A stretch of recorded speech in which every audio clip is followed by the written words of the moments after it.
Aku tak punya waktu bermain dengan bocah-bocah. Ku duduk dewasa dengan gitu tenang dan dingin di sebuah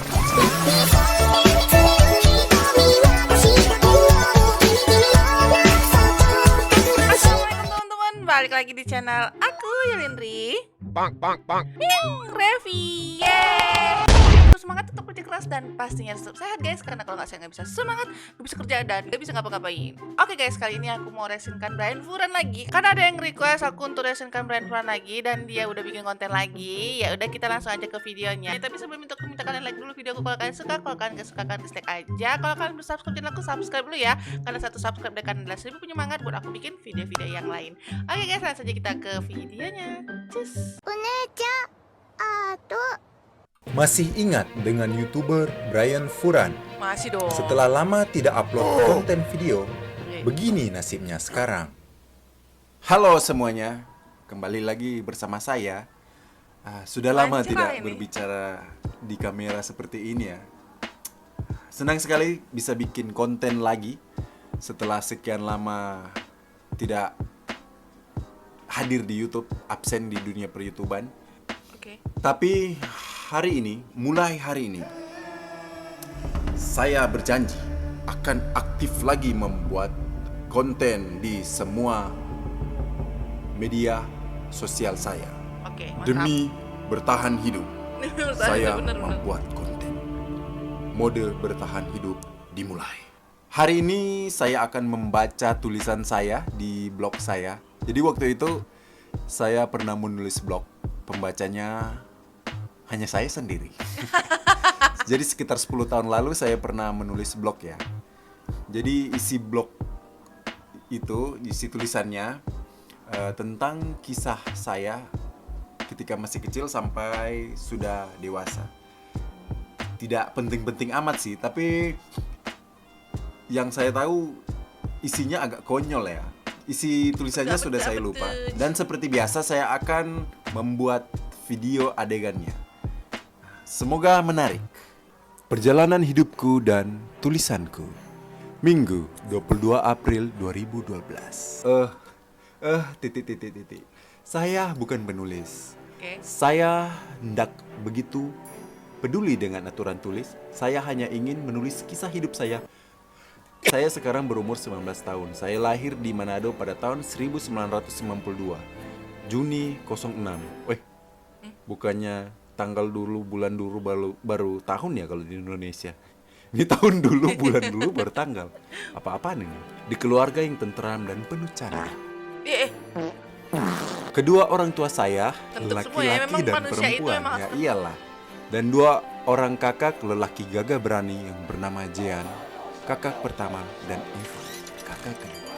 Chapter pertama, TK Sion Perak Sorong, 1997 sampai 1998. Saat pertama masuk TK, umur 5 tahun, saya diantar oleh tanteku.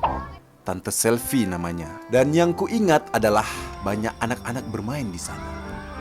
Dalam pikiran saya waktu itu, lihat mereka. Mereka membuang-buang waktu. Aku tak punya waktu bermain dengan bocah-bocah. Ku duduk dewasa dengan gitu tenang dan dingin di sebuah kursi mungil berwarna biru. Dan kulihat sebuah puzzle kelinci di sana.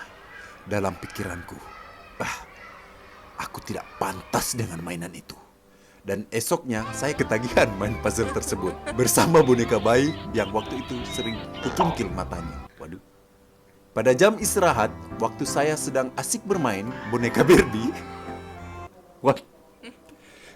Dalam kurung, kasihan sekali selera saya waktu masih kecil. Saya jatuh cinta pada seorang gadis. Di sana yang bernama saya lupa. Kemana-mana saya mengawasinya. Saat dia bermain timbang bolong, ayunan, waktu dia makan, minum, kencing. Saat itu dia kencing di belakang gedung sekolah dekat tangga. Wow, detail juga ingatan saya waktu dia kencing. Dan akhirnya saya lulus TK dengan selamat. Chapter 2, SD Negeri 97 Manado 1998 sampai 2007. Sangat banyak pengalaman menarik saat masa-masa sekolah dasar. Mungkin bumi tidak mampu menyimpannya. Masa SD adalah masa yang paling menyenangkan, dengan rasa ingin tahu segalanya. Saya pun memulai petualangan saya dengan ranger-ranger dan ninja-ninja yang ada pada waktu itu. Oke. Saat saya duduk di bangku dan menulis di meja kelas 3 SD, saya selalu membawa gelang Power Ranger saya dan selalu waspada terhadap monster-monster yang mungkin dengan kapan saja menyerang bumi. Dan itu betul terjadi. Saya membuat handmade, bikin sendiri gelang Power Ranger. Terus saya bawa kemana-mana menganggap diri saya adalah Power Ranger. Hal yang tidak diduga pun terjadi. Saat saya mandi dengan rekan-rekan Power Ranger lainnya di sungai dekat kompleks, dalam kurung yang beberapa meter sebelum tempat saya mandi, ada kandang babi yang langsung meluncurkan atau kotorannya ke sungai. Kalau tidak salah sampai sekarang masih ada kandang babinya, terus kotorannya langsung dibuang ke sungai. Jadi pas kotorannya mengalir, di sana kita mandi. Kita baca lagi. Hal yang tidak diduga pun terjadi saat saya mandi dengan rekan-rekan Power Rangers lainnya di sungai dekat kompleks. Ada seorang om-om mengejar kami dengan 2 ekor anjingnya. Saya dan rekan-rekan Power Ranger saya tidak hanya diam. Kami mengambil jurus 1000 langkah menuju rumah masing-masing. Kirain mau dilawan. Saya ingat waktu itu kepala saya terbentur di batu besar. Benar, saya masih ingat. Dan sendal saya dibawa arus sungai saat pelarian yang sengit itu. Tapi sandal saya diselamatkan oleh Saras 008. Jadi betul. Jadi waktu sandal saya jatuh ya di sungai, ada cewek yang lebih tua dari saya yang membantu mengambil sandal saya yang waktu itu jatuh. Kirain bener-bener Saras. Saya pun memutuskan untuk berhenti jadi Power Ranger karena telah sadar dengan hal bodoh itu. Saya pun memutuskan menjadi ninja. Kirain udah Saat naik tobat. kelas 4, saya bermohon kepada orang tua saya untuk mengizinkan hijrah ke dunia bela diri taekwondo. Saya cukup terampil waktu itu. Mungkin fisik saya yang mendukung karena memiliki kaki yang panjang dan mempunyai pengalaman sebagai Power Ranger. Oke. Tiap kali pulang dari latihan taekwondo, kakak kedua saya, Evan, selalu mengetes ilmu saya dengan cara sparring. Widih. Saya lebih suka mendengar lagu-lagu rock seperti Guns N' Roses, Slipknot, Korn, Limp Bizkit. Jadi, waktu di Anak kelas rock 5, banget nih. teman-teman saya sering menyanyikan lagu Utopia, Sheila on Seven, dan lain-lain. Saya lebih memilih headbanging dan menyanyi dengan nada scream di belakang kelas. Di kelas pun dilakukan tes matematika. Oh, jadi suatu hari ada ujian matematika, itu maksudnya. Saya dengan tenang dan berwibawa mengisi tugas-tugas tersebut dengan kejeniusan saya. Widih. Percaya diri saya lebih meningkat saat kedua teman sebangku saya menyontek jawaban saya. Dengan ikhlas, saya mengizinkan mereka untuk menyalin semua jawaban cemerlang saya. 8 nomor soal tersebut sudah terisi. Saya dan kedua teman saya dengan semangat mengumpulkan tugas tersebut. Satu persatu, nama kami dipanggil sesuai lembar jawaban. Teman kami yang duduk di bangku depan dipukul 4 kali dengan mister kayu karena 4 jawaban yang salah. Oh, jadi kalau satu salah dipukul 1 kali, kalau 2 salah dipukul 2 kali, begitu seterusnya. Kedua teman sebangku saya pun tertawa terbahak-bahak melihatnya. Brian, nama saya pun dipanggil. Dengan menebar senyum wibawa dan percaya diri, saya bersalto-salto ke depan guru. Nama guru itu waktu itu saya masih ingat, Pak Guru Weko. Pak guru tersebut mengambil mister yang sama dan memukul bokong saya. Plak! 1, plak! 2, ya mungkin hanya salah menjumlah. Plak! 3. Teman-teman kelas saya menghitung jumlah pukulan yang dipukul ke pantat saya dengan nyaring. Plak! 4. Tidak mungkin.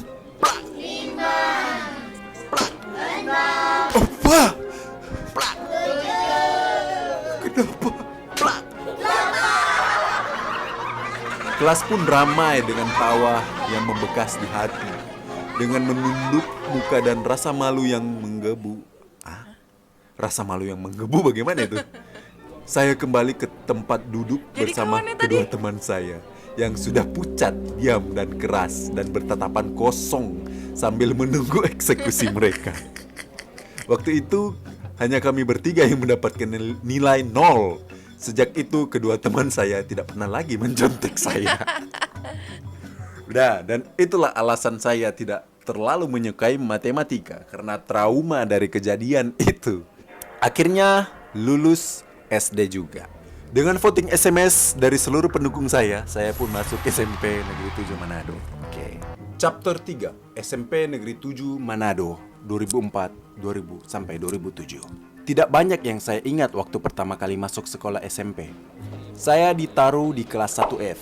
Setiap ke sekolah pukul 11, saya selalu nonton Naruto dulu. Wah, Jika nonton sudah Naruto. terlambat ke sekolah, saya langsung melompat dari pohon ke pohon atau menggunakan cakra agar bisa ke sekolah dengan cepat. Banyak yang saya pelajari di masa SMP. Saya diajari mengendarai motor Yamaha Tiara S dan mengendarai mobil Suzuki Katana oleh kakak saya, Evan. Diajari bermain gitar oleh kakak saya, Jean. Sampai pernah tidak makan tidur sebulan untuk berlatih gitar.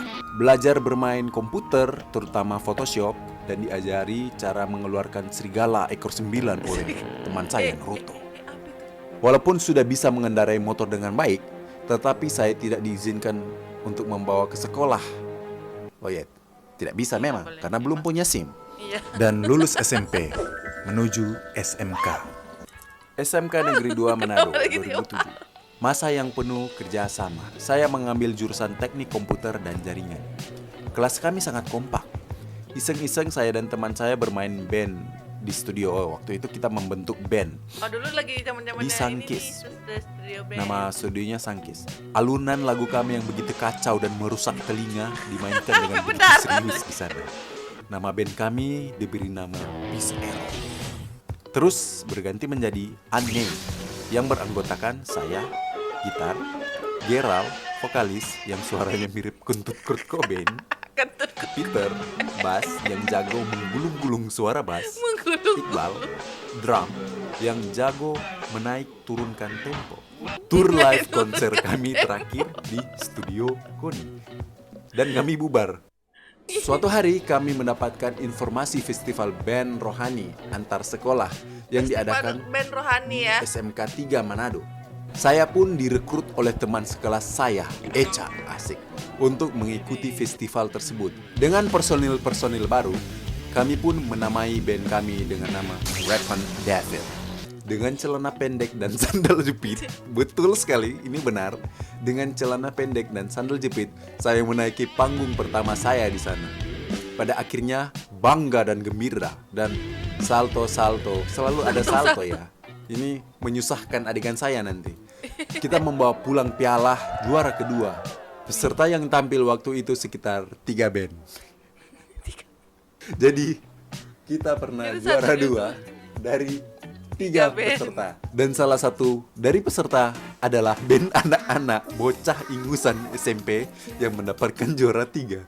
Jadi kita cuma menang pada anak SMP yang juara waktu itu juara 3. Sedangkan yang mendapatkan juara 1 dari band sekolah yang mengadakan acara itu.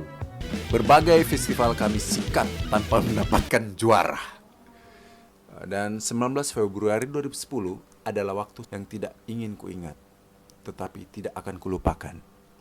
Tidak Saya ingat mau- tapi tidak akan keluar. Oke, Gimana sih, Bang? kayaknya sampai di situ dulu ya, karena setelah saya scroll ke bawah ternyata masih panjang ceritanya. Kalau kalian mau membaca lengkap, ada nanti saya taruh linknya di bawah ya, di deskripsi video. Nggak lengkap, guys. Jadi saya akan aktif lagi membuat video.